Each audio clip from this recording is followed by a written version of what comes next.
Hello friends, welcome to all of you once again in atomic spectroscopy chapter. This is lecture number 6. In this lecture we will see the applications, limitations and advantages of atomic absorption spectroscopy over flame emission spectroscopy, as well as the comparison between these two spectroscopies. Let's see one by one. Applications of atomic absorption spectroscopy. First of all, the identification of elements. Now, this identification of elements, or you can say the qualitative analysis, this is one of the application of atomic absorption spectroscopy. The use of atomic absorption spectroscopy in this field, that is in the identification of elements, is limited, since for the analysis of each element a separate lamp is needed for a sample which contain more than one element. This technique is not much used for the qualitative analysis of elements. However, with the introduction of multi-electron lamps, it is possible to detect the different elements present in a sample. Atomic absorption spectroscopy is used to estimate the trace metals in biological substances, also to detect toxic metals like copper, nickel and zinc in the food product.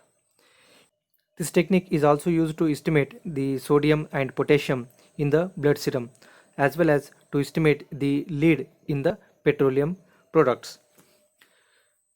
Now, some of the elements which are detected by atomic absorption spectroscopy are listed below, along with the detection limit, that is in the ppm concentration, also have the absorbed wavelength in the nanometer.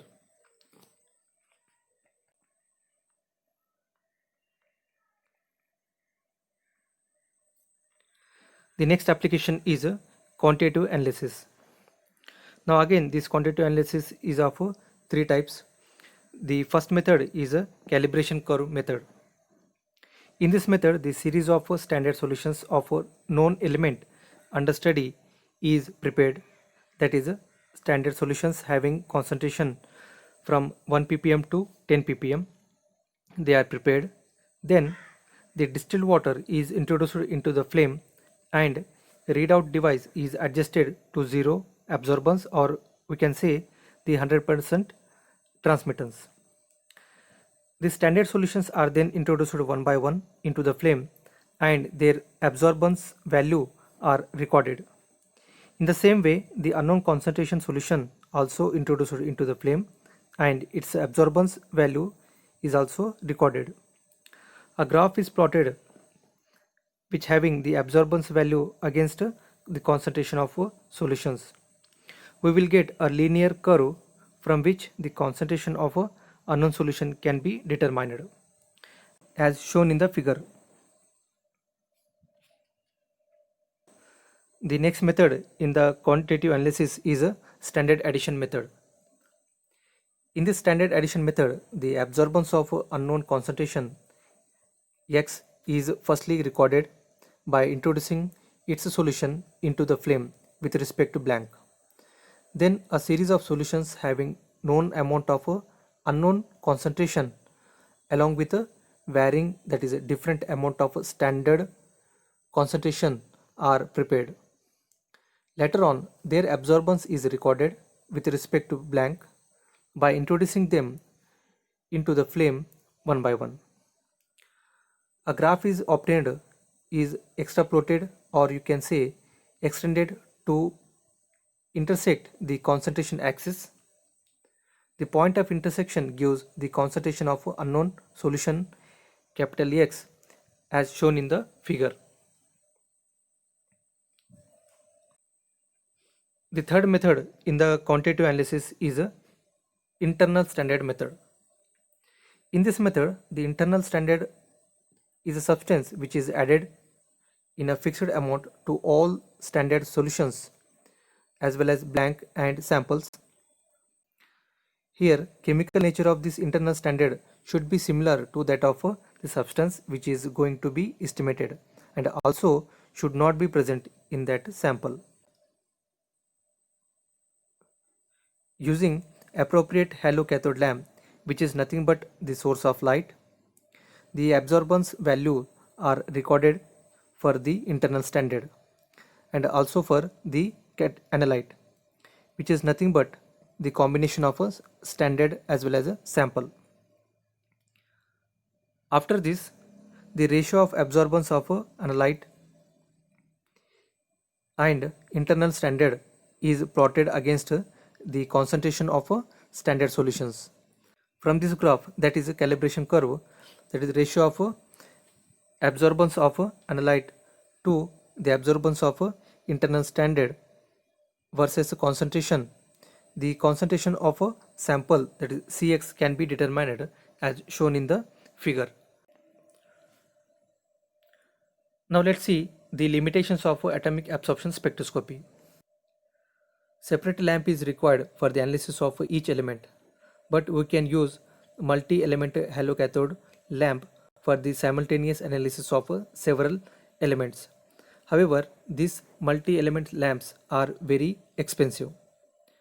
The second one is elements like aluminum, titanium, vanadium, silicon, etc., which are easily form oxides in the flames, results which can't be estimated appropriately.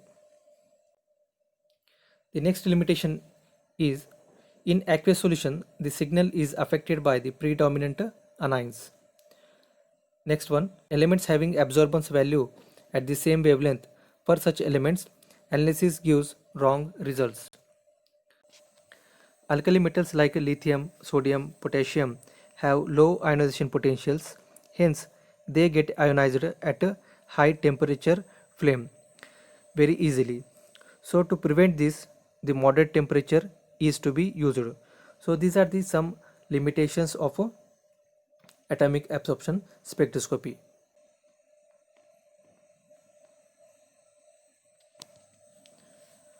Now let's see some advantages of atomic absorption spectroscopy over flame emission spectroscopy.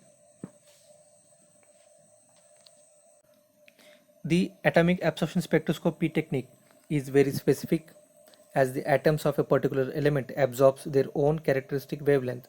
Hence, spectral interference is less than in a flame photometry. The second one is the large number of ground state atoms absorbs radiations. Thus, temperature changes do not affect the absorption. While in flame photometry, a small number of excited atoms emits the light. The number of excited atoms depends upon the flame temperature. Thus, the temperature changes do not affect the emission intensity in the flame photometry. Atomic absorption spectroscopy is more sensitive for the elements like silver, boron, bismuth, cadmium, cobalt, and iron, while the flame photometry is more sensitive for the aluminum, barium, calcium, potassium, and lanthanides. Both these techniques are very easily sensitive for copper, chromium, manganese, nitrogen, and molybdenum. So these are the some advantages of atomic absorption spectroscopy over flame emission spectroscopy.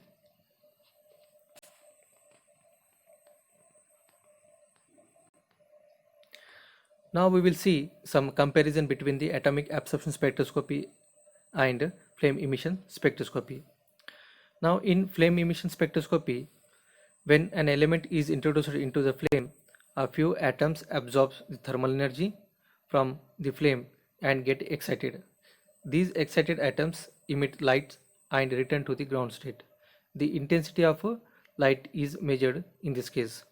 While in atomic absorption spectroscopy, when an element is introduced into the flame, most of the atoms remain in the ground state.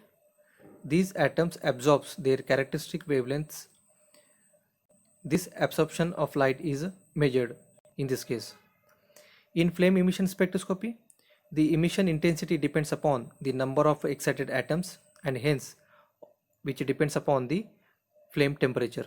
While in atomic absorption spectroscopy, the absorbance of light depends upon the number of ground or you can say unexcited atoms, hence independent of flame temperature. The Beer-Lambert's law is not applicable in case of a flame emission spectroscopy. While in atomic absorption spectroscopy, the Beer-Lambert's law is obeyed over a range of concentration. Hence, the absorbance is linearly proportional to the concentration of elements. So these are the some comparison or some comparison between these two techniques, that is atomic absorption spectroscopy as well as a flame emission spectroscopy.